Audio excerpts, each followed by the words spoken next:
যদি শেষ বয়সে সন্তান পাশে থাকুক আপনি চান, যদি আপনার চাওয়া এমন হয় যে আমার সন্তান শেষ বয়সে আমার সেবা করুক, অন্তত আমার পাশে থাকুক, আমি মা বাবা যেন মৃত্যুর আগে আমার ছেলে মেয়ের চেহারাটা দেখে মরতে পারি, যদি এই চাওয়াটা আপনার হৃদয়ে লালিত হয়, তাহলে কয়েকটা কাজ করবেন। 1 নাম্বার, আপনার ছেলে মেয়েকে ছোটবেলা থেকে শিখাই দেন সর্বোচ্চ বিশ্বাস, সর্বোচ্চ ভরসা এক আল্লাহর উপরে রাখতে হবে, সুবহানাল্লাহ। 2 নম্বর, নিজের জানের চাইতে বেশি, প্রাণের চাইতে বেশি মোহাব্বত আল্লাহর হাবিব নবী রহমাতুল্লিল আলামিনকে করতে হবে। 3 নম্বর, আহলে বায়তের প্রতি, সাহাবার আদর্শের প্রতি, আউলিয়া ইকরামের পথের প্রতি আপনাকে আমাকে মেনে চলতে হবে। 4 নম্বর, জীবনে যে কোনো পরিবেশ আসুক না কেন ধৈর্য হারা হওয়া যাবে। 5 নম্বর, শিখিয়ে দিন বাবা মা যা যখন পাবি আলহামদুলিল্লাহ বলে কবুল করে নিস, কখনো মুখ বাড়ি করিস না, আল্লাহ যেটাই দিবে সেটাতে খুশি থাকবি, দেখবি আল্লাহ তোদেরকে আরো বাড়াই দিবে। 5টা জিনিস শিখিয়ে দেন। এই ছেলে মেয়ে কখনো আপনাকে ফেলে যাবে না। ইনকাম যদি নাও থাকে, ঘরে 5 জন মেম্বার থাকে, যদি খাবার আসে 2 জনের, আপনার ছেলে বলবে আমার মা আমাকে নিজে না খেয়ে খাওয়াইছে, আজকে আমার না খেয়ে মাকে খাওয়ানোর পালা, মাকে খাওয়ানোর পালা। সুবহানাল্লাহ। আমার এই মাটা রাতের পর রাত ঘুমাতে পারেনি, আমি পেটে থাকা অবস্থায় আমার মাকে লাথি মেরে মেরে ঘুমাতে আমি দিইনি, আজকে আমি বড় হয়েছি, মাগো আমার হাঁটুকে তোমার বালিশ বানাও, আমি তোমার মাথা ম্যাসাজ করে দিচ্ছি, মা তুমি ঘুমাও, বাবা তুমি ঘুমাও, বাবা তুমি ঘুমাও, মা তুমি ঘুমাও। আমার এই মা তিনিই তো সেই জন। আমি যখন বিছানায় শুয়ে কান্না করতাম, এক এক বাচ্চার কান্নার আওয়াজ এক এক রকম, কিন্তু যিনি মা তিনি বাচ্চার কান্না শুনে বুঝতে পারে কোন বাচ্চা কেন কান্না করছে, কোন কান্নাটা প্রস্রাব করার কান্না, কোন কান্নাটা ক্ষুধার কান্না, কোন কান্নাটা পেট ব্যথার কান্না। আমরা না বুঝলেও মা শুনলেই বুঝতে পারে সন্তানের কি দরকার, সন্তানের কি দরকার। আজকে সে মা সে বাবা যখন বৃদ্ধ হয়েছে, শরীর আর চলে না, শরীরটা যখন একদম ঝিম মেরে দিয়েছে, শরীরে শক্তি যেমন আগের মতো আর নাই, চলতে পারে না, চলতে পারে না, সন্তান বলে আজকে আমার মার জন্য বাবার জন্য আমার করার পালা, করার পালা, করার পালা। কোরআন ডাক দিয়ে বলে রব্বির হামহুমা কামা রব্বায়ানি সাগীরা, রব্বির হামহুমা কামা রব্বায়ানি সাগীরা। মূল নির্যাস হচ্ছে আল্লাহ বলে তুই যখন ছোট ছিলি তোর মা বাপ তোর জন্য করেছে, এবার তোর মা বাপ যেহেতু বুড়া হয়েছে, তুই যেহেতু উপযুক্ত হয়েছিস, এবার তোর মা বাবার জন্য তুই আরো 10 ডবল করার চেষ্টা কর। সুবহানাল্লাহ। কিন্তু এখানে একটা কথা, মা বাবার জন্য করা মানে বউয়ের হক নষ্ট করা নয়।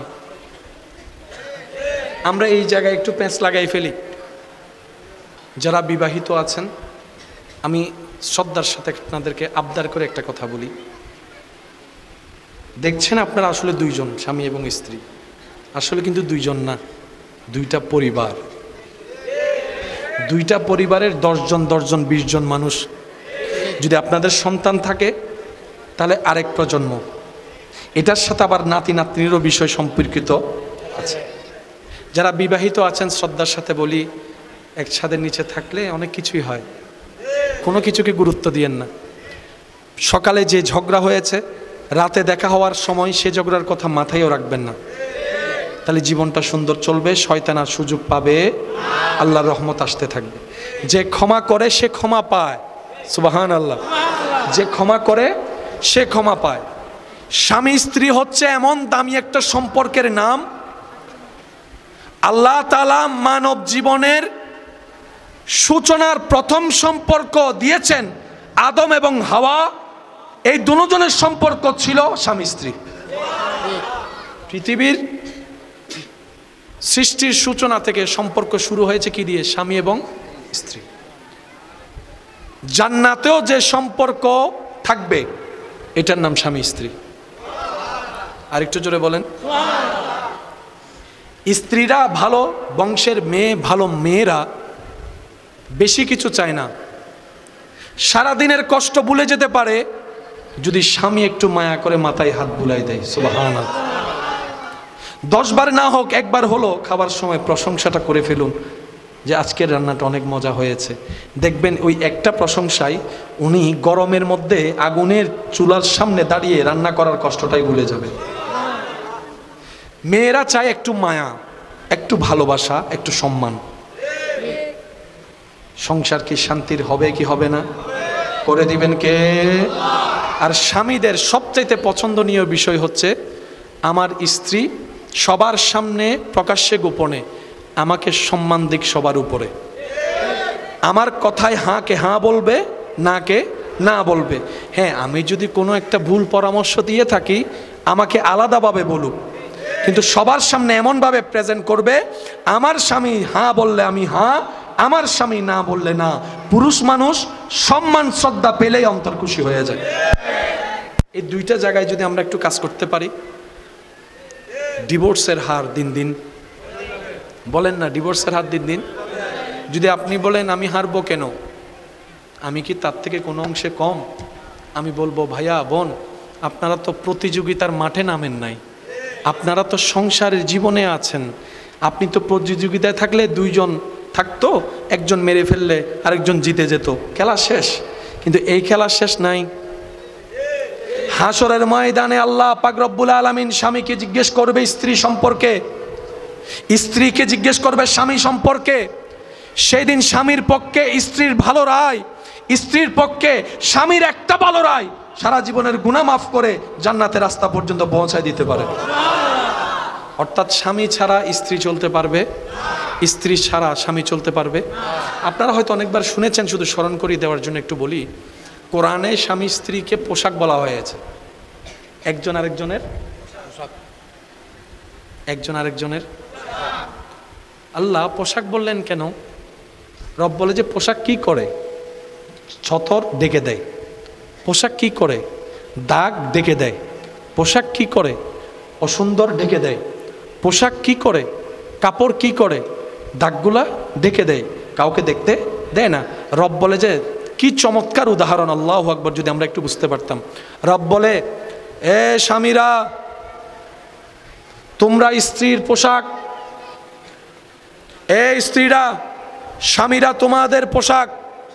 তার মানে কি পোশাক নাই, ইজ্জত? রব বলে যে স্বামী তুমি এমন ভাবে চলো, স্ত্রী তুমি এমন ভাবে চলো, একজন আরেকজনের দোষগুলাকে সবার সামনে থেকে গোপন করে রেখে নিজেরা পরামর্শ করে দোষগুলাকে শুধরাই নাও। মানুষের সামনে একজন আরেকজনকে মায়া দাও, সম্মান দাও। আমরা বুঝার মতো বুঝতে পারি? বলেন না, বুঝার মতো বুঝতে পারি? মাঝে মধ্যে স্ত্রীদের জন্য একটা চকলেট নিয়ে যাবেন। বিশ্বাস করেন, আমার কথাটা শুনে বিশ্বাস করে দেখবেন, মাঝে মধ্যে স্ত্রীদের জন্য কিছু অল্প হালাল টাকায় একটা চকলেট হলে নিয়ে যাবেন। গিয়ে বলবেন আমার হালাল ইনকাম থেকে তোমার জন্য এনেছি, ঘাম ঝরা টাকা দিয়ে একটা। আমি তো পারি না, সামর্থ্য নাই নেকলেস দেওয়ার, গয়না দেওয়ার। বিশ্বাস করেন, আপনার সেই অন্তর থেকে দেওয়া একটা ছোট্ট চকলেটও উনি 1000 ভরি স্বর্ণ পাওয়ার চাইতে বেশি খুশি হবে। ইসলামে জি মহাব্বত বাড়বে। আমার মুরব্বীও এই কথায় একমত পোষণ করছেন। আমি বারবার করে বলছি, একটু শুনুন। ভালো রেখে ভালো থাকা যায়, ভালো থাকার জন্য কষ্টে রাখলে ভালো থাকা যায়। আপনি অন্যকে ভালো রাখার নিয়ত করুন, কিন্তু শর্ত হচ্ছে একটা, থ্যাংক ইউ পাওয়ার আশা রাখা যাবে, প্রতিদানের কোনো আশা রাখা যাবে। আপনি যখন আপনার রবের দিকে তাকিয়ে রবের বান্দাকে ভালো রাখবেন, সৃষ্টিকে ভালো রাখার নিয়ত করবেন, দেখবেন ওই বান্দার রব আপনাকে কোনো না কোনোভাবে সুখের ব্যবস্থা করে দিচ্ছে, শান্তির ব্যবস্থা করে দিচ্ছে, ইজ্জতের ব্যবস্থা করে দিচ্ছে। সুবহানাল্লাহ। এখানে অনেক মানুষ এমন আছেন, অনেকের জন্য করেছেন, কিন্তু আপনার সময় করার মতো মানুষ পান নাই। আপনি অন্যের বিপদে পাশে দাঁড়িয়েছেন সাধ্য মতো, কিন্তু আপনার বিপদে পান নাই। এমন অনেক সিচুয়েশন হয়তো সবারই গিয়েছে, ঠিক কিনা? আমাদের মানুষের প্রতিদানের দরকার। আমাদেরকে যিনি প্রতিদান দিবেন, নিয়ামত দিবেন, আওয়াজ দিয়ে বলুন তিনি কে? হায়াত তো শেষ হচ্ছে, পাচ্ছি কি? যদি অর্জন হিসেবে লিস্টি করতে হয়, আমাদের অর্জনের লিস্টিতে প্রথম আসবে আমরা অন্যের চোখের পানির কারণ হতে পেরেছি, আমরা অন্যের টেনশনের কারণ হতে পেরেছি, আমরা অন্যের দুঃখের কারণ হতে পেরেছি। আওয়াজ দেন, ঠিক কিনা? আমরা অন্যের কষ্টের কারণ হয়ে দেখিয়েছি, আমরা অন্যের পথ বন্ধ করে দেখিয়েছি, আমরা অন্যের পানি বন্ধ করে দেখিয়েছি, আমরা অন্যের পাতের ভাত কেড়ে দেখিয়েছি, আমরা অন্যের জীবনের অশান্তির কারণ হয়ে দেখিয়েছি। কথা বলেন ঠিক কিনা? যার কারণে পাওয়াটা আর আমাদের কিচ্ছুই হয় নাই, সব লসের খাতায় চলে গেছে। আল্লাহ আমাদের সবাইকে নিজের ভালোর জন্য হলেও আল্লাহর দিকে তাকিয়ে আল্লাহর সৃষ্টিকে ভালো রাখার মতো মন আল্লাহ আমাদের সবাইকে দান করুন। আমার কথাই থেকে কষ্ট নিন না, এগুলো জানার বুঝার দরকার। পিছনের বাইরে একটু আওয়াজ দিয়ে বলেন দরকার আছে। কারণ নিজে বাঁচলেই ও সিডেঙ্গে নমাতে আরো জোরে, নিজে বাঁচলেই আমার ভালো আমাকে ভাবতে হবে, আপনার ভালোর চিন্তা আপনি করবেন। কিন্তু একটা কথা মনে রাখবেন, আল্লাহ তাআলা আমরা মানব জাতিকে এমনভাবে জীবন দান করেছেন, একজনের জন্য আরেকজন দরকার। এই মাহফিলটা করার জন্য কমিটির দরকার, বলেন না? মাহফিলটা সাজানোর জন্য প্যান্ডেল করার দরকার, প্যান্ডেলের মধ্যে সুন্দর করে সাজানোর জন্য চেয়ারের দরকার, আবার এটা সব জায়গায় পৌঁছানোর জন্য মাইকের দরকার। জোরে বলেন না? এবার সব আছে, আপনারা নাই। সব আছে, মনে করেন আপনারা নাই, কি হবে? সুন্দর হবে? তাহলে বক্তার জন্য শ্রোতা দরকার। এবার আপনারা সবাই এসে বসে আছেন, এখানে কেউ নাই।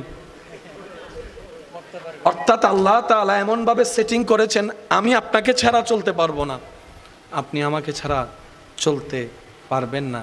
তো রব বলে, যেহেতু তোমরা একজন আরেকজনের মুখাপেক্ষী হওয়া ছাড়া চলা সম্ভব নয়, রোগীর জন্য ডাক্তারের দরকার, যেমন ডাক্তারও তেমন রোগীর দরকার। আপনার আমার যেরকম একটা গাড়ির দরকার, যেখানে উঠে যাব, ওই ড্রাইভারেরও ওই হেল্পারেরও যাত্রীর দরকার। একটা আওয়াজ দিতে হবে, যাত্রীর দরকার। কেউ কাউকে ছাড়া সম্পূর্ণ নয়, জোরে বলেন। তাহলে আমার আপনার দরকার, আপনার আমাকে দরকার। আল্লাহ তাআলা বলে, তোরা একজন আরেকজনের জন্য প্রয়োজনীয়, তোরা একজন আরেকজনের জন্য দরকারি, তোরা একজন আরেকজনের জন্য কল্যাণকর। শুধু তোদের মনটা পরিষ্কার রাখ, আমার জন্য ভালোবাসবি। আল হুব্বু ফিল্লাহ, চিৎকার দিয়ে বলেন সুবহানাল্লাহ। এইভাবে চলতে জানলে আমাদের জীবনে কি কষ্ট বাড়বে নাকি সুখ বাড়বে? আওয়াজ দিয়ে বলুন, যে সুখটা কে দিবে? সুখটা কে দিবে? আল্লাহ আমাদেরকে একটু বুঝার তৌফিক দান করুন। এই এলাকা সম্পর্কে আমার তেমন ধারণা কিংবা জানা নেই, তবে বলছি আপনারা শুনে নিজের মতামত প্রকাশ করবেন। অনেক হাজার ফ্যামিলি এমন আছে, হয়তো তাদের অবস্থানটা অনেক উঁচু তলায়, ফ্ল্যাট বাসাটাও অনেক সুন্দর, এক ছাদের নিচে থাকে স্বামী স্ত্রী একই জায়গায়, দুইটা দেহ আছে সত্য, কিন্তু দুইটা মন এক জায়গায়। আমি বলবো না, আপনারা বলেন, দুইটা মন এক জায়গায়, মনের মিল এক জায়গায়, অন্তরের শান্তি এক জায়গায়। হয়তো সন্তান হয়ে গিয়েছে, বাধ্য হয়ে সংসার করা লাগছে, হয়তো সামাজিক চাপে সংসার করা লাগছে। এরকম হাজারটা পরিবার এই পৃথিবীতে আছে না নাই? নিজেকে একবার প্রশ্ন করেন, ঝগড়া করলেও সময় নষ্ট হচ্ছে, চলে যাচ্ছে হায়াত থেকে। রাগ করে মুখ ভার করে বসে থাকলেও তো সময় নষ্ট হচ্ছে, চলে যাচ্ছে। হাসি খুশি থাকলেও সময় যাবে, সময় অতিবাহিত হবে। তো নষ্ট যদি করতে হয়, হাসি খুশি থেকে করাই তো বুদ্ধিমানের কাজ। এই মুহূর্তে মাইকের আওয়াজ যাচ্ছে, জামাই বউর একজনেরও ঝগড়া হয় নাই, কেউ না কেউ ঝগড়া করছে। ভাই কথা বলেন না, মুখ ফুলায় বসে আছে। জামাইরে বউয়ে কল দে না, বউয়েরে জামাই কল দে না। আজকে দিচ্ছেন না, কালকে দিবেন, কই না পরশু দিবেন না, 5 দিন পরে না, 1 মাস পরে, 1 মাস পরে হয়তো দিতে পারি। তা 1 মাস পরে যেহেতু দিবেনই, কথাই বলবেন। কথা বলেন, কথা গাই। শয়তান আমাদের সাথে একটা খেলা খেলে। মনে রাখবেন আমার ভাই এবং বোনেরা, দূরত্ব আপনারা হননি, শয়তানে ঝগড়া লাগাই করাই দিচ্ছে। কথা বলেন। তো সেজন্য শয়তানকে বেশি সুযোগ দিবেন না, কারণ 3 দিন কথা না বলে চেহারা না দেখে যদি থাকতে পারেন, পরের বার সেটা 5 দিনে চলে যাবে, পরের বার সেটা 1 সপ্তাহে চলে যাবে, পরের বার সেটা 1 মাসে চলে যাবে, এক সময় স্বামী স্ত্রীর বন্ধন ডিভোর্স পর্যন্ত পৌঁছায় যাবে, শয়তান খুশি হয়ে যাবে। আরো জোরে। সেজন্য শয়তানকে সুযোগ দেওয়ার কোনো দরকার। রাগ আসে কি ফেরেশতা থেকে না শয়তান থেকে? অভিমান আসে কি ফেরেশতা থেকে না শয়তান থেকে? গালাগালি বকাবকি আসে কি ফেরেশতা থেকে না শয়তান থেকে? এগুলাকে প্রশ্রয় দেওয়া যাবে? আল্লাহ আমাদের সবাইকে একটু বুঝার তৌফিক দান করুন। এবার আসুন, আল্লাহ তাআলা আমাদেরকে একজন নবী দান করেছেন, যেই নবীটা সমস্ত নবীদের মাথার তাজ। শুনলে সুবহানাল্লাহ বলেন। আপনারা মনে হয় আমার আওয়াজ ক্লিয়ার শুনতে পাচ্ছেন না? আপনারা কি শুনতে পাচ্ছেন ক্লিয়ার? একটু হাত তুলে দেখান। যদি শুনে থাকেন আমাকে উত্তর দিবেন। সবাই একবার বলেন তো মারহাবা। মাশাআল্লাহ, এই আওয়াজে হলে হবে। আরেকটু জোরে বলেন মারহাবা। আমার না অসুস্থ, গলা নষ্ট। আপনাদের গলা তো ঠিক আছে? যাদের গলা ঠিক আছে তারা বলেন মারহাবা। এবার মনোযোগ। আল্লাহ তাআলা আমাদেরকে এমন একজন নবী দান করেছেন, নবীর উম্মত হওয়ার সুযোগ দিয়েছেন, যেই নবী হচ্ছেন সমস্ত নবীদের মাথার তাজ। সমস্ত নবীরা যেই নবীকে ইমাম বলে স্বীকার করে চিনিয়েছেন। ওয়াইজ আখাযাল্লাহু মিসাকান নাবিয়্যিন, ওই জগতে সমস্ত নবীগণ যেই নবীর উপর ঈমান এনেছেন, নবীদের জগতের উজ্জ্বল নক্ষত্র আপনার আমার নবী, নবী রাহমাতুল লিল আলামিন। সুবহানাল্লাহ জোরে বলি। আল্লাহ তাআলা প্রত্যেকটা নবী রাসূলকে পাঠানোর সময় সময়ের চাহিদা অনুযায়ী আল্লাহর পক্ষে কাজ করার জন্য যা যা দরকার, যত ধরনের জিনিস দরকার, প্রত্যেকটা নবী রাসূলকে সেই জিনিস দান করেছেন। যেমন মূসা নবীর আমলটা ছিল জাদুবিদ্যায় সবাই পারদর্শী, শুধু অলৌকিক অলৌকিক বেলকি দেখাইতো। একটু জোরে বলেন। তো শয়তানের পক্ষে জাদুবিদ্যার ভেলকির বিপক্ষে যদি আল্লাহর কথা যিনি বলতে আসবেন, ওনার ভিতরও তো সেই জিনিসটা থাকতে হবে। তো ওরা যেটা দেখাচ্ছে সেটা হচ্ছে কুফরি, জাদুবিদ্যা। আল্লাহর পক্ষ থেকে যিনি এসেছেন উনি দেখাচ্ছেন মুজিজা। হাজারবার আপনারা শুনেছেন, শুধু একটু স্মরণ করিয়ে দিতে বলি। সর্প যখন তাদের জাদুবিদ্যার কারণে সর্প যখন হাঁটাছড়া শুরু করছে, নড়াছড়া শুরু করছে, আল্লাহ পাক মূসা নবীকে বললেন, মূসা তোমার হাতে যে লাঠিটা আছে লাঠিটা জমিনে ফেলে দাও। শুনি নাই। আল্লাহ বলে, মূসা তোমার লাঠি জমিনে ফেলে দাও। রবের হুকুম হওয়ার সাথে সাথে মূসা নবী লাঠি ফেলার সাথে সাথে এই গাছের লাঠি বিকট আকারের একটা সাপ হয়ে জাদুর সাপ সবগুলোকে খেয়ে ফেলছে। আল্লাহর পক্ষে কাজ করছেন কে? মূসা নবী। শয়তানের পক্ষে কাজ করছে কে? ফেরাউন। জোরে বলেন। এটা হচ্ছে মূসা নবীর শাল। ঈসা নবীর আমলটা ছিল এমন, যেখানে চিকিৎসা বিজ্ঞান, চিকিৎসার উন্নতি, চিকিৎসার বিষয় ছিল। এখানে সব জায়গায় শুধু চিকিৎসার বাহাদুরি। আল্লাহ তাআলা ঈসা নবীকে এমন মুজিজা দান করলেন, কোনো অসুস্থ কুষ্ঠরোগীর গায়ে যদি ঈসা নবী একটু হাত বুলাই দিতেন, আল্লাহর হুকুমের সাথে সাথে কুষ্ঠরোগ ভালো হয়ে যেত। একটু জোরে বলেন। হযরত দাউদ আলাইহিস সালামের যুগটা ছিল কণ্ঠের বাহাদুরি, সুরের বাহাদুরি। সেজন্য আল্লাহ তাআলা দাউদ নবীকে কণ্ঠস্বরের সর্বোচ্চ সৌন্দর্য দান করে পাঠিয়েছেন। আর একটু জোরে। যখন যেমন আল্লাহ তখন তেমন ভাবেই। এটা কার হুকুম? আমি আপনাদের সবার একটু মনোযোগ চাচ্ছি, বিশেষ করে যারা ইয়ং জেনারেশন আছেন, স্কুল কলেজ ভার্সিটির ভাই যারা আছেন, আপনারা একটু মনোযোগ দিবেন। ইসলাম জানার চাইতে বেশি বোঝা দরকার। কি বলেন আপনারা? ইসলাম জানার চাইতে বেশি, কারণ বুঝটা যত ভালো হয় সমস্যার জটিলতা তত খুলে যায়। কোন একটা বিপদ মুসিবত সামলে আসলে সেজন্য মাথা একটু ঠান্ডা রাখতে হয়। মাথার মেজাজ গরম হলে ওই হেডফোনের মতো জটগুলো আরো বেশি বেড়ে যায়।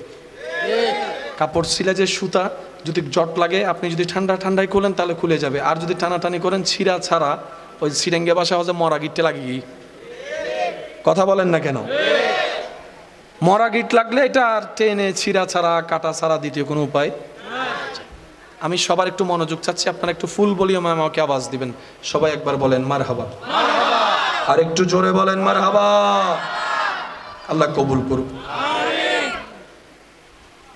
আমাদের বর্তমান পৃথিবীতে এখন বাহাদুরি কিসের চলছে যদি প্রশ্ন করা হয়, আমার প্রত্যেকটা যুবক ভাই বোন উত্তর দিবে বর্তমান যুগ হচ্ছে বিজ্ঞানের যুগ। কথা বলে না? এখন কিসের বাহাদুরি? বিজ্ঞানের।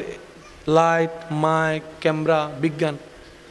একটা সময় বিদেশ থেকে সিটি পাঠালে মানুষ 3 মাস অপেক্ষা করত। একটা ক্যাসেট পাঠাইলে পরিবারের সবাই মিলে বসে ওই ক্যাসেটটা শুনতো। আর এখন বিজ্ঞানের প্রযুক্তির উন্নয়নের মাধ্যমে এমন পর্যায়ে পৌঁছায় গিয়েছে, ভিডিও কলে আমেরিকার মানুষ বাংলাদেশের মোবাইলে চোখের সামনে চলে আসছে। কেমন জানি বিজ্ঞানের উন্নতির মাধ্যমে আমাদের জীবনযাত্রার কঠিনতা সহজ হয়েছে, এটা যেমন সত্য, কিন্তু এটাও মানতে হবে আমাদের আগের মতো আর ধৈর্য ধরা নাই, আগের মতো সহ্য করা নাই, আগের মতো আর অপেক্ষা করার অবস্থা আমাদের। আগে একটা চিঠির জন্য মানুষ 3 মাস অপেক্ষা করত, আর এখন একটা কল মিস হয়ে গেলে পরের কলে বকা দেওয়া শুরু করে, মোবাইল ফালায় হন্ডে গিয়েছ তুই। ধৈর্যের লেভেল কি কমছে না বাড়ছে? জোরে বলেন। ধৈর্যের লেভেল, সহ্যের লেভেল। আগে প্রযুক্তির উন্নয়ন না থাকলেও ধৈর্যের লেভেলটা, আগে একজনে পুরা ঘরের সবার কাপড় ধুইতো পুকুরে,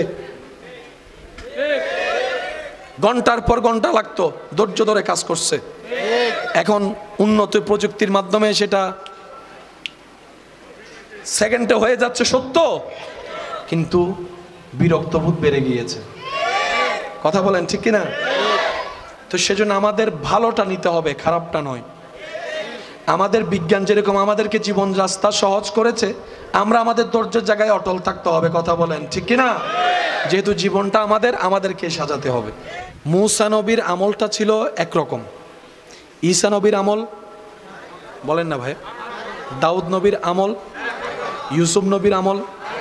ইউসুফ নবীর আমলটা ছিল সৌন্দর্যের উপর মানুষের মনোযোগ বেশি ছিল, সেজন্য আল্লাহ তাআলা ঈসা নবীকে নিজের পক্ষে কাজ করার জন্য সেইভাবে সুন্দর বানিয়ে পাঠিয়ে দিয়েছেন, যাতে অন্য জায়গায় গিয়ে হাঁটতে না হয়। সুবহানাল্লাহ বলেন, আরো জোরে বলেন। হযরত ইব্রাহিম নবীর যুগটা ছিল একরকম, হযরত ইউসুফ নবীর যুগ ছিল একরকম, হযরত ইসহাক নবীর যুগ ছিল একরকম, হযরত আইয়ুব নবীর যুগ ছিল একরকম। এক এক যুগ, সময়, পরিবেশ এক এক রকম।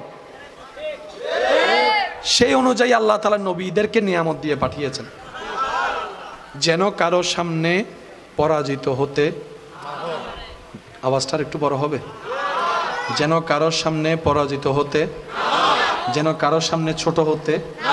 আচ্ছা, এবার এক নবীর পরে তো আরেক নবী এসেছেন, চাওয়াও পরিবর্তন হয়েছে, নবীও আরেকজন এসেছে, কিন্তু আমাদের নবীর পরে তো আর কোনো নবী। এবার বলেন, এই পৃথিবী 80 বছর আগে যা ডিমান্ড ছিল এখন কি সেটা আছে? একটা সময় বিদেশ থেকে টস আনতো মানুষ, দাদা নানা অকলে টস ওদের নোয়া না, সারি ব্যাটারি এত তো নাতি অকলে লইয়ে রে ঘরের দরজাত বাইরে হইয়ে রে ওই রাতি গাছর আঘাত মারতু ন মারে ভানলার। একটা সময় চাহিদা ছিল কি লাইট, এটাকে মেন্টাল না কি বলে না, বলে না রে ভাই? হ্যাঁ, এখন যদি কারো ঘরে মেন্টাল লাইট দেয় কি বলেন না রে ভাই? একটা সময় মানুষের স্পাইগিরি করতো টিনের ফাঁক দিয়ে, এখন জায়গায় জায়গায় সিসি ক্যামেরা। সময়ের তালে পৃথিবীর পরিবর্তন হয়, এই কথায় কারো কোনো দ্বিমত? একটু আওয়াজ দিতে হবে। চাওয়ার পরিবর্তন হয়, ঠিক কি না? নিয়মের পরিবর্তন হয়, আইনের পরিবর্তন হয়, জ্ঞানের পরিবর্তন হয়, চাহিদার পরিবর্তন হয়। তাহলে আমাদের নবীকে আল্লাহ যে সময় পাঠিয়েছেন, কিয়ামত পর্যন্তর আগ পর্যন্ত তো নবীর সময়, পৃথিবীর চাহিদার হাজার পরিবর্তন এসেছে। বিজ্ঞান যে এত উন্নতির দিকে যাবে আজকে থেকে 100 বছর আগে কেউ কল্পনাও করে নাই। দিন দিন আরো উন্নতির দিকে যাবে।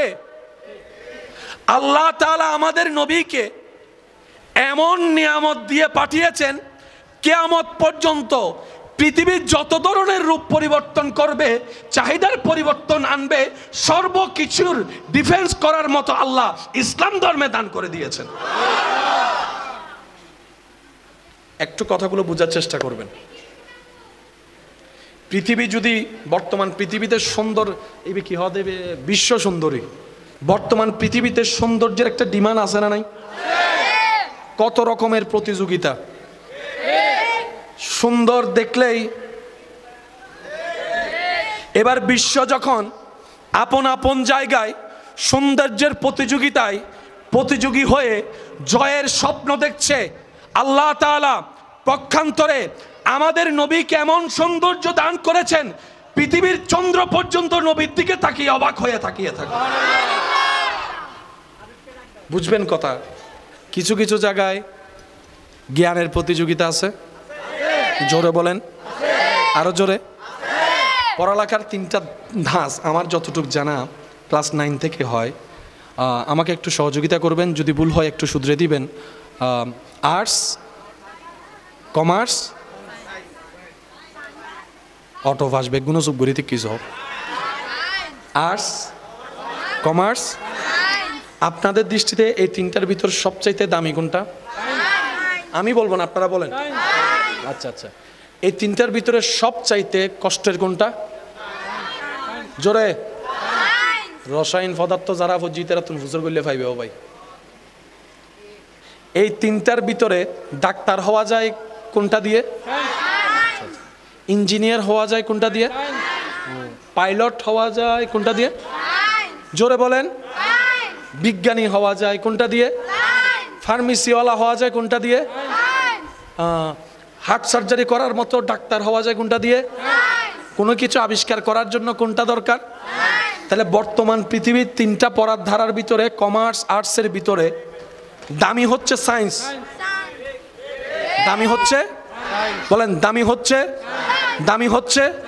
এবার সর্বদিকে বিজ্ঞানের প্রযুক্তির উন্নত শিখরে পৌঁছাইছে, তাদের জ্ঞানের বাহাদুরি সর্ব জায়গায়। আমি বিজ্ঞানী, আমি জ্ঞানী, আমি আবিষ্কারক, আমি অমুক, আমি তমুক, আমি বিমানের আবিষ্কারক, আমি রকেটের আবিষ্কারক, আমি হেলিকপ্টারের আবিষ্কারক, আমি আইফোনের আবিষ্কারক, আমি জাহাজের আবিষ্কারক। এক একজন এক একভাবে নিজের বিজ্ঞানী প্রকাশ করছে। আল্লাহ তাআলা বলে, একবার তোমরা চোখটা বন্ধ করে হৃদয়ের চোখ দিয়ে ইসলাম ধর্মের দিকে একবার দেখো। সুবহানাল্লাহ। একবার তোমাদের নবী রাহমাতুল লিল আলামিনের দিকে দেখো। সুবহানাল্লাহ। চোখটা বন্ধ করে একবার তোমাদের ঘরে ওই থাকের মধ্যে দুলার নিচে পড়ে থাকা সে কোরআনের দিকে একবার দেখো। রব বলে, ইয়াসিন ওয়াল কোরআনিল হাকিম। আরেকটু জোরে, আরেকটু জোরে। একজনে বলে, আমি রকেট আবিষ্কার করেছি, মাটি থেকে সোজা উপরে যাচ্ছে, আমি চাঁদের দেশ ঘুরে এসেছি। আরেকজন বলে, আমি তার চাইতে একটু আপগ্রেড, আমি মঙ্গল গ্রহ ঘুরে এসেছি। রব বলে, একটু আমার নবী মুস্তাফার দিকে তাকা। সুবহানাল্লাযী আসরা বিআবদিহি লাইলাম মিনাল মসজিদিল হারামে ইলাল মসজিদিল আকসা। অন্য আয়াতে বলে, সুম্মা দানা ফাতাদাল্লাহ। রব বলে, আমার হাবিবের দিকে তাকা, আমার হাবিবের চড়া বাহনের দিকে তাকা। বাহনের নাম বোরাক, আর বেড়াতে গিয়েছি আমি আল্লাহ, নিয়েছি মেরাজ। কোন দিকে আপনি যে কোনো সেক্টর ধরেন আপনার মন মতো, ইসলামকে নবীকে ছোট দেখানোর কোনো সিডেঙ্গে স্টাইলেরই সিডেঙ্গ কলো না হয় না। এই জন্য মাতে শ্রীলঙ্কা কল হতামিদি ইবে মানে কি ইবে সুটকিত করে গেলে ইমদে হদে হয় না বাজি। কোনো দিকে কোনো সেক্টরে আমাদের ইসলামকে নবীজিকে ছোট দেখানোর কোনো রাস্তা নাই। আজকে বিশ্ব যে এক দেশ আরেক দেশের সাথে দেখা করে নেতা নেতা হাত মিলায় তারপর একটা ফাইল দেয়, দেখছেন কখনো? ফাইল চুক্তিপত্র। পৃথিবীর বুকে সর্বপ্রথম লিখিত সংবিধান নবী রহমাতুল্লিল আলামিনের মধ্যে পৃথিবীতে এসেছে হুদাইবিয়ার সন্ধিতে। সুবহানাল্লাহ। আরেকটু জোরে সুবহানাল্লাহ, আরেকটু জোরে সুবহানাল্লাহ। প্রধানমন্ত্রী তো বিশ্বে অনেক দেখেছে, গাড়ি ঘোড়া প্রোটোকলের কোনো অভাব নাই। বুকের মধ্যে হাত রেখে খুঁজতে থাকুন, আমার নবীর নিজের হাতে তৈরি করা গঠন করা ওমর ফারুক রাদিয়াল্লাহু তাআলা আনহুর মতো একজন প্রধানমন্ত্রী বিশ্ব খুঁজো আর পাবেন না। ন্যায়ে নীতিতে আইনে বিচারে ওমর ফারুকের মতো আমি বলবো না, আপনারা স্বীকার দেন, আরো জোরে বলেন। দানবীর তো অনেকেই আছে, বিশিষ্ট দানবীর নবীজির সাহাবা ওসমান গনি জিন্নুরাইনের মতো একজন দানবীর খুঁজে দেখান, বিশ্ব খুঁজেও পাবেন না। আল্লাহ ইসলামে সেই জন্যই বলেছে আল-ইয়াওমা আকমালতু লাকুম দীনাকুম ওয়া আতমামতু আলাইকুম নি'মাতি। রব বলে বান্দারা এই ইসলাম 10 দিনের জন্য নয়, কিয়ামত পর্যন্তের জন্য। সুবহানাল্লাহ। 2000 সাল ছিল একরকম, 10 হয়েছে আরেক রকম, 20 হয়েছে একরকম, 25 হয়েছে একরকম, 30 হবে আরেক রকম, 40 হবে আরেক রকম। একটু আওয়াজ দেন, আওয়াজ দেন। 45 সালের চাহিদা হবে একরকম। তোমার নোকিয়া 16 প্রো ম্যাক্স 2040 সালে ফিরে দিলেও কেউ নিবে। আইফোন 17 প্রো ম্যাক্স 50 সালে গিফট দিল, মানুষ আর আগের মতো খুশি হবে? চাহিদার যখন পরিবর্তন হয়, জিনিসেরও পরিবর্তন করতে হয়। কথা বলেন ঠিক কিনা? রব বলে আমি ইসলামকে তা কিয়ামতের জন্য, কিয়ামত পর্যন্তের জন্য পাঠিয়েছি। তোদের নবীর ভিতরে, কোরআনের ভিতরে, আমি ইসলামের ভিতরে সর্বদিকে এমন ভাবে আমি আল্লাহ সাজিয়ে দিয়েছি, সর্বকালে সর্বযুগে সর্বসময়ে সর্বপ্রশ্নের উত্তর ইসলামের ভিতর পাওয়া যাবে, কোরআনের ভিতর পাওয়া যাবে, নবীর আদর্শে পাওয়া যাবে। আচ্ছা, কখনো আল্লাহর ঘরে গিয়েছেন এমন কেউ আছে?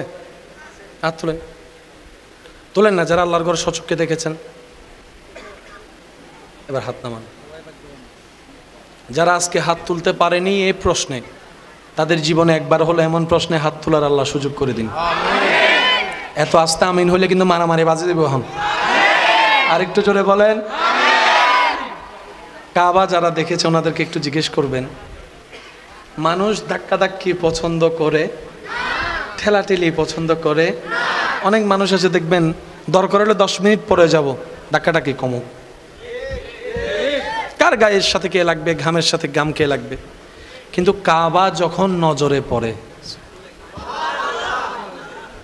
আরেকটু জোরে, কাবা যখন বান্দার নজরে আসে, যখন উনি হেরাম শরীফের গেট দিয়ে ঢুকতে থাকে, প্রথমে কাবার কিছু অংশ দেখা যায়। যত সামনে যায় কাবা তত স্পষ্ট হয়, যত সামনে যায় তত স্পষ্ট হয়, যত সামনে যায় তত কাবার কালো গিলাফ স্পষ্ট হয়। অনেক মানুষকে এমনও পর্যন্ত দেখা গিয়েছে এই চোখে কাবার সেই গিলাফ দেখে সে কিছুক্ষণের জন্য কোথায় হারিয়ে গিয়েছে সে নিজেও বুঝতে পারে নাই। সে পাথরের মতো দাঁড়িয়ে অপলক নয়নে কাবার দিকে তাকিয়ে আছে। পাশে কে মনে নাই, সামনে কে হেঁটে যাচ্ছে অনুভব নাই, কে পিছন থেকে ধাক্কা দিচ্ছে তার কোনো খবর। শুধু তাকিয়ে আছে কাবার দিকে, তাকিয়ে আছে কাবার দিকে, তাকিয়ে আছে কাবার দিয়ে। কখন যে তার চোখ বেয়ে অঝর ধরায় চোখের পানি পড়া শুরু করলো সে বুঝতেই পারে নাই, বুঝতেই পারে নাই। তার অনুভবটা এমন যে কোথায় কিভাবে স্বপ্নের মতো লাগছে, বাস্তব নাকি স্বপ্ন দেখছে, এই দ্বিধাদ্বন্দ্বই অনেকে পড়ে থাকে। কিছুক্ষণ পরে যখন অনুভূতি আসে যে আমি স্বপ্ন দেখছি না, রবের দয়ায় আজকে বাস্তবে কাবা দেখছি, বাস্তবে কাবা দেখছি। এবার সে মানুষ যখন আস্তে আস্তে এক কদম আদবের সাথে, প্রেমের সাথে, ভদ্রতার সাথে যখন কাবা অভিমুখে যায়, হজরে আসওয়াদ থেকে তাওয়াফ শুরু করতে হবে। লক্ষ লক্ষ মানুষের ভিড়, কাবা একটা, লক্ষ মানুষ তাওয়াফ করছে। লব্বাইক আল্লাহুম্মা লব্বাইক লব্বাইক লা শারীকা লাক লব্বাইক ইন্নাল হামদা ওয়ান নি'মাতা লাকা ওয়াল মুলক লা শারীকা লাক। আমি সকল আশিকদের জবানে একই আওয়াজে শুনতে যাচ্ছি, প্রাণ মন ভরে বলুন। আল্লাহ যেন আমাদেরকে একবার হলো সামনাসামনি বলার সুযোগ করে দেই, এই নিয়তে। লব্বাইক আল্লাহুম্মা লব্বাইক লব্বাইক লা ইন্নাল হামদা ওয়ান নি'মাতা লাকা ওয়াল মুলক লা শারীকা লাক লব্বাইক আল্লাহুম্মা লব্বাইক লব্বাইক লা ইন্নাল হামদা ওয়ান নি'মাতা লাকা ওয়াল মুলক লা শারীকা লাক। শেষবারের মতো লব্বাইক আল্লাহুম্মা লব্বাইক লব্বাইক লা শারীকা লাক লব্বাইক ইন্নাল হামদা ওয়ান নি'মাতা লাকা ওয়াল মুলক লা শারীকা লাক। হাজার মানুষের ধাক্কা কাটছে, ওই দিন কেমন যেন ধাক্কাটাও মজা লাগে, গুতাটাও মজা লাগে। সুবহানাল্লাহ বলেন না? কিছু কিছু মানুষ কাবা শরীফে তাওয়াফ করে, আমার ভাইয়ের আমার চাইতে ভালো জানে, যাদের শরীর এত বড়, পাগুলা এত বড়, কোনো মানুষের পায়ে যদি তাদের পার চাপ পড়ে, আল্লাহ দিলে 4-5 দিন আর শোয়া থেকে উঠা লাগবে না। সেজন্য ওই মানুষগুলো আসলে সবাই রাস্তা করে দেয়, কে লাগবে তার সাথে। তো বাঙালিও কম চালাক না, এই ভিড়ের ভিতরে অপেক্ষা করে দাঁড়ায় আছে কখন এরকম একটা দল আসে। ওই দলটা আসলে বাঙালিরাও চালাকি করে পিছনে পিছনে চলে যায়, রাস্তা অটোমেটিক ক্লিয়ার হয়ে যায়। বলতে চাচ্ছি যে এই কথা, যে মানুষ ধাক্কাধাক্কি পছন্দ করে, বলেন না একটু আওয়াজ দিয়ে, মানুষ ঠেলাঠেলি পছন্দ করে, মানুষ ঘামের সাথে ঘাম লাগুক পছন্দ করে, কিন্তু যখন চোখের সামনে কাবা চলে আসে মানুষের আর সেই অনুভবটা থাকে না। তখন ধাক্কাটাও মজা লাগে, ব্যথাটাও মজা লাগে, রোদের উত্তপ্ত গরমটাও যে কি শান্তির। কাবা যখন সামনে আসে, নবীর সবুজ গম্বুজ যখন সামনে আসে, তখন আশিকরা প্র্যাকটিক্যাল সেটা বুঝতে পারে। আল্লাহ আল্লাহ, বিশ্বাস করেন ভাই, আপনি শক্তি দিয়ে, ব্রেন দিয়ে, শরীর দিয়ে যতটুক যেতে পারবেন না, যা অর্জন করতে পারবেন না, নবীর প্রেমে আল্লাহর ভয়ে আপনি 1 সেকেন্ডে তার চাইতে বেশি অর্জন করতে পারবেন। এই বিশ্বাস কি আছে?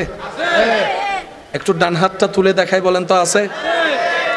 নারায়ে তাকবীর, নারায়ে তাকবীর, নারায়ে রিসালাত। উচ্চ আওয়াজ একবার বলেন মারহাবা। এবার হাতটা নামান। আমাদের নবী রহমাতুল্লিল আলামিন, যাকে আল্লাহ সব কিছু দিয়েছেন, সুবহানাল্লাহ, হয় না আরো জোরে, যাকে আল্লাহ বলেন বলেন, যাকে আল্লাহ। বর্তমান চলছে কিসের যুগ? বিজ্ঞানের যুগ। কিসের যুগ? বিজ্ঞান 100 বছর পার হলো বোরাক বানাইতে পারবে? বিজ্ঞান 1000 বছর পরিশ্রম করলেও প্রথম আসমান যেতে পারবে না, কল্পনাও যেতে পারবে না। কিন্তু আল্লাহ তাআলা 1450 বছর আগে আমাদের নবীকে মেরাজ করে নিয়ে এসেছে। তার মানে মুসলমান ব্যাকডেটেড নয়, মুসলমান হচ্ছে সবচেয়ে আপডেটেড। কষ্ট নিয়েন না, আমি একটা কথা বলি, আপনাদের এলাকায় প্রতি 6 মাস 4 মাস 5 মাস পর দেখবেন মানুষের চুলের স্টাইল না মাথাকা ভাই আছে না? আছে আছে। আজিয়তন মোটামুটি বছর 2 বছর আগে আসিল দি ইবে বেবে কুরার ফাগর নান ইবে এখন এন্ডা দেখা যায় না, এখন ইবে ওগি দিন দি হাইট আছে না। ইয়ার ফরাইশি দিবে ইন্দিব গো হদে ইদলে গন্নি ইয়ে তো হালকা করে মারে দে ফতমাশিতে হদাক হনা বাজে হদাক এরপরে সে দিবে ইয়া অদ্দা হত কিছুদিন বাদে দেবে দে ডাব্য মাথা অনিবে স্টাইল সময়ে সময়ে ফালডান না মাথন না সময়ে সময়ে ফালডান না। তো আপনাদের আমাদের যেরকম চুল কাটা দরকার মানুষ হিসেবে মুসলমানদেরও চুল কাটা দরকার আছে। ইসলাম 3টা পদ্ধতি দিয়েছেন, এখনো পর্যন্ত সেই 3টা পদ্ধতিই চলছে। সুবহানাল্লাহ বলতে হবে। কয়টা পদ্ধতি? এখনো চলছে এটাই, কিয়ামত পর্যন্ত চলবে এটাই। আমরা যেটাকে মডার্ন মনে করি 2-3 মাস পরে সেগুলো আর থাকে, বলেন না থাকে। 1 বছর 2 বছর আগে ভাইরাল গান যেগুলো নিয়ে সবাই নাচতো, এখন কি সে গান শোনা যায়? কিন্তু সূরা রহমান এখনো চলছে, সূরা ইয়াসিন এখনো চলছে, সূরা মুলুক এখনো চলছে, আপনার সূরা কাহাফ এখনো চলছে, আয়াতুল কুরসি প্রতিদিন চলছে। সুবহানাল্লাহ বলেন না ভাইয়া। কোরআন কখনো পুরাতন হয় না, নামাজ কখনো পুরাতন হয় না। এক গান যদি বারবার বাজায় প্রত্যেক দিন, আপনার সমস্ত মানুষ গিয়ে কমপ্লেন করবে, কিরে তোর মেমোরি কার্ডে কি গান আর নাই? একটা বাজাস কোন দিকে, একটা গান বারবার বাজাস কেন? কিন্তু প্রত্যেকটা এলাকায় ডেলি 5 বার মসজিদের মিনার থেকে আওয়াজ আসছে, আল্লাহু আকবার আল্লাহু আকবার আল্লাহু আকবার আল্লাহু আকবার, আশহাদু আল্লা ইলাহা ইল্লাল্লাহ আশহাদু আল্লা ইলাহা ইল্লাল্লাহ। প্রত্যেক দিন 5 বার করে 10 জায়গা থেকে আজানের আওয়াজ আসছে, কিন্তু কখনো কারো কাছে এটা পুরাতন মনে হয় না। আরো জোরে। এই প্যান্ডেল দিয়ে যদি 20 বছর পরে মাহফিল করে, শ্রোতা আর আইব না? ইন্দারাস ল্যান্ডা ছিলাম দেখতে দেখি দিল্লা না, বলেন না রে ভাই। যখন আমরা ছোট ছিলাম তখন এনা দেখছি আমাদের এলাকায় এই প্যান্ডেল হয়েছে, 50 বছর পরও এই প্যান্ডেল ওই ওইটারও হবু আর ভাই ওরে আপডেট করি ন পারো। কিন্তু 50 বছর পরেও যদি আপনি এরকম ভিন্ন স্টাইলের প্যান্ডেল দিয়ে সাজান, আলোচনা থাকবে ওয়ামা আরসালনাকা ইল্লা রাহমাতাল লিল আলামিন। শুনি নাই আলোচনা থাকবে ইন্না আ'তাইনাকাল কাউসার। সুবহানাল্লাহ। আলোচনায় থাকবে নামাজের কথা, আলোচনায় থাকবে যাকাতের কথা, আলোচনায় থাকবে রোজার কথা, আলোচনায় থাকবে মা বাবার সেবার কথা, আলোচনায় থাকবে বড়দের সম্মানের কথা, আলোচনায় থাকবে ছোটদের স্নেহের কথা, আলোচনায় থাকবে স্ত্রীর প্রতি মায়া ভালোবাসার কথা, আলোচনায় থাকবে স্বামীর প্রতি সম্মানের কথা, আলোচনায় থাকবে সেই ইসলামের কথাগুলাই। এগুলা কখনো পুরাতন হয় নাই, হবে আপডেটেড ইসলাম। সুবহানাল্লাহ জোরে। আর একটু মায়া করে বলেন, ইসলাম কি ব্যাকডেটেড না আপডেটেড? আরো জোরে বলেন। এবার আইফোন ব্যবহার করে যদি আপনি দামি হন, তার দাম তো আইফোনের হলো, আপনার দাম কই? আরে আপনি যেটাতে হাত লাগাবেন সেটাই যেন দামি হয়, ওইভাবে বান্দা হিসেবে তৈরি হন, তোই না দাম। ব্র্যান্ড কেন আপনাকে দামি করবে? আপনি নিজেও তো একটা ব্র্যান্ড। রবের বান্দার চাইতে বড় ব্র্যান্ড কি হতে পারে? নবী রাহমাতুল লিল আলামিনের উম্মতের চাইতে বড় ব্র্যান্ড আর হতে পারে? আল্লাহ আমাদেরকে ব্র্যান্ড বনে থাকার তৌফিক দান করুন। আমার কথা কষ্ট নিয়েন না, বাস্তব যেটা বলার চেষ্টা করছি। আল্লাহ আপনার কাছে 16 একটা পাঠাইছে, আপনি আবার 17-এর জন্য পাগল হচ্ছেন কেন? নতুন কিনলে 2 দিন পরে বিক্রি করলে দাম অর্ধেক কমে যায়, আছে না রে ভাই? আছে না? একটু বিবেক দিয়ে চলেন না। আর টাকাটা যিনি কামাচ্ছে উনিও না জানে এক একটা টাকার পিছনে ঘাম কতটুকু জড়তেছে। ওনার ঘামটাকে একটু সম্মান দেন। আমার কথা শোনার দরকার নেই, যিনি টাকা কামাচ্ছেন ওনার ঘামকে একটু সম্মান দেন, ওনার পরিশ্রমকে একটু সম্মান দেন, ওনার উর্গুমা থেকে কাজ করাকে একটু সম্মান দেন। একটা আওয়াজ দেন না ভাই? সম্মান দিলে সম্মান বাড়ে, কথা বলেন ঠিক কিনা? এবার আসেন, 15 যখন আসছে আপডেট ফোন 15, 16 আসার সাথে সাথে 15 ব্যাকডেট। 15 বলেন না? 15 17 আসার পরে 15, 16, 17 কতদিন দাম থাকবে? যতদিন 18। তাহলে একটার পরে যখন আরেকটা আসে আপডেট ওইটাই হয়, ওটা পুরাতন হয়ে যায়। এবার বলেন আমাদের নবীর পরে কি আর কোনো নবী আসছে? আসবে? তার মানে আজীবন আপডেট আমাদের নবী। আমাদের কোরআনের পরে কোনো কোরআন কিতাব আসছে? আসবে? তার মানে আমাদের কোরআন সর্বদা আপডেট। আমাদের ইসলামের পরে আর কোনো ধর্ম আসছে? আসবে? ইসলাম সর্বদা আপডেট। আরো জোরে বলেন না। আমাদের নামাজের পরে আর কোনো ইবাদতের সিস্টেম আসবে? নামাজ আপডেট। আল্লাহ আমাদেরকে আপডেটটা দিয়েছেন, আমরা ব্যাকডেটেড হয়ে গেছি। আমরা ব্যাকডেটেড হলাম কিভাবে? পশ্চিমা বিশ্ব জানে এই মুসলমানরা হচ্ছে সেই জাতি 313 জন ক্ষুধার্ত বদরের যুদ্ধে গিয়ে 1000 কাফেরকে মাটিতে শোয়াই ফেলেছে। ডান হাত তুলে দেখাই বলেন ঠিক কিনা? এই মুসলমান যদি কোরআন নিয়ে গবেষণা শুরু করে আমরা শেষ। এই মুসলমান যদি নবীর আদর্শে চলতে থাকে আমরা জীবনে কোনোদিন মাথা উঁচু করে পাওয়ার দেখাইতে পারবো? কারণ আমরা 100 বছরে যা অর্জন করি মুসলমান সেটা 5 বছরে কাম সেরে ফেলে। এটা তারা ভালো করে জানে, এটা তারা ভালো করে। সেজন্য মুসলমানকে নবী থেকে দূরে রাখার জন্য তারা প্ল্যানিং করে, কোরআন থেকে দূরে রাখার জন্য প্ল্যানিং করে। আওয়াজ দেন, আওয়াজ দেন, আওয়াজ দেন। আল্লাহ থেকে দূরে রাখার জন্য প্ল্যানিং করে, ইবাদত থেকে দূরে রাখার জন্য প্ল্যানিং করে। আপনি কি মনে করছেন স্টাইলের জন্য চিপা পেন আপনাকে দেওয়া হয়েছে? আপনি আমি বুঝতে পারি নাই। এই চিপা পেনটা দেওয়ার 1000টা কারণের ভিতর একটা কারণ ছিল মুসলমান যেন বসে প্রস্রাব করতে না পারে, সেই কারণে আবার যেন নামাজ পড়তে না পারে। আমি আপনাদেরকে খেদমতে আরজ রাখবো, মিললে নিবেন, না মিললে নিবেন না।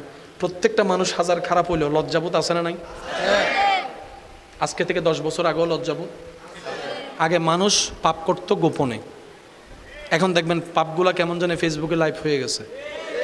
লজ্জা দিন দিন, লজ্জা দিন দিন, বিবেক মনুষ্যত্ববোধ দিন দিন। মুসলমান হাঁটুর উপর প্যান্ট পরলে সওয়াব না গুনাহ? ভালো না খারাপ? ভদ্র না অভদ্র? এটা আমাদের চাইতে তারা ভালো জানে।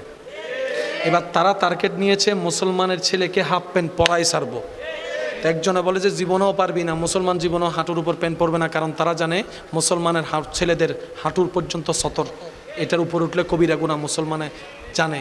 এবার সে বলতেছে দেখ না আমি কি করি, ডোলা প্যান থেকে সিপ প্যান, চিপা প্যান থেকে কিছুদিন চালাইছে, ওইটা থেকে এটা অভ্যাস করাইছে।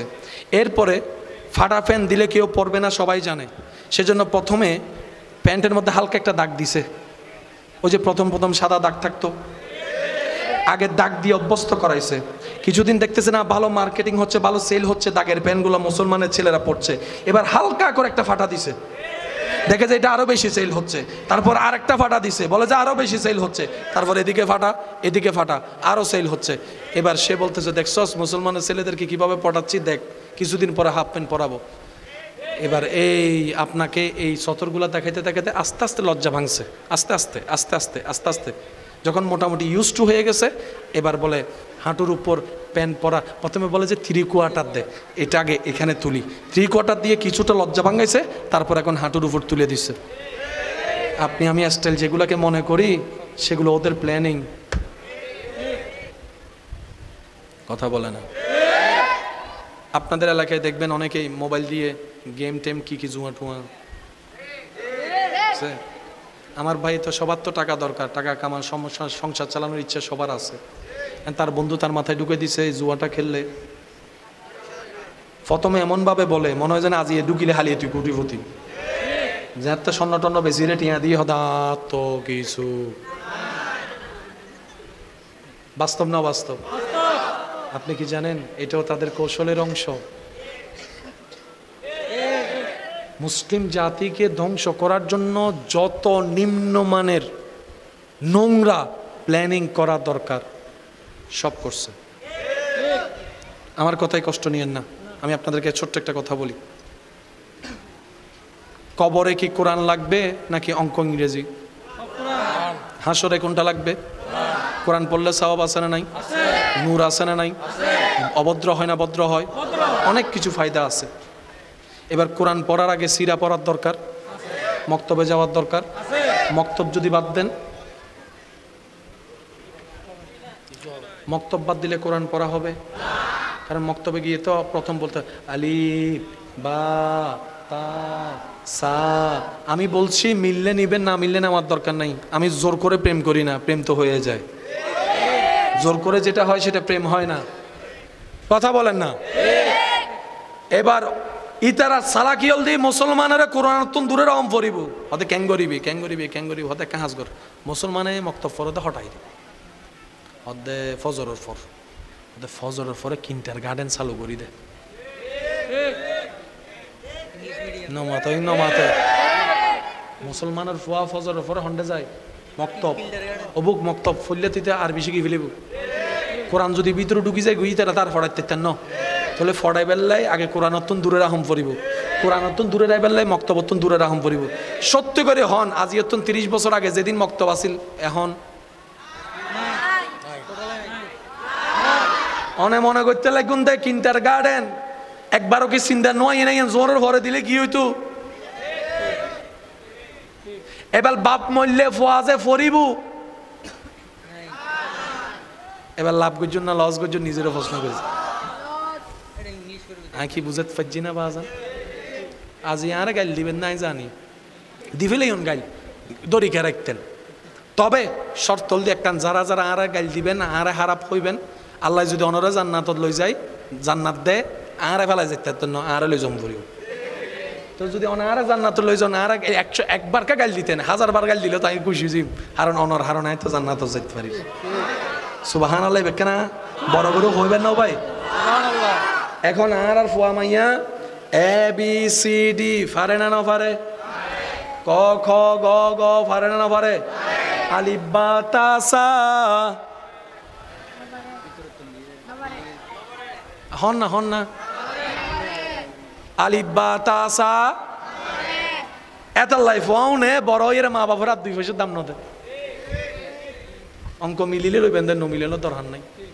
এন্ডে তিলে আছে মা বাবার একবার হেলো পর্যন্ত না হয়, মা বাপ গরমত গ্রামত ফরিতে কি। কিন্তু আইন উসিনি অনর এলাকার মুয়াজ্জিনরে, আইন উসিনি অনর এলাকার ইমামরে দেখানো হয়, কিন্তু দূর হত্যারি মা বাপিবে মুয়াজ্জিনুল্লাহ আছে, মা বাপিবে ইমামুল্লাহ আছে। আমি কি বুঝতে পারি না বাজান? তো যারা সন বুড়া বয়সে ফুয়া মাইয়া সেবা করক, অনেক ফুয়ারে হয় একখান জিনিস ঢুকাই দন, চোখ বন্ধ করে অনেক গুম যেতে পারিবেন। 1 নম্বর অনেক ফুয়া মাইয়ারে শিখেবেন দে সর্বোচ্চ বিশ্বাস বর্ষা আল্লাহর উদ্দিক।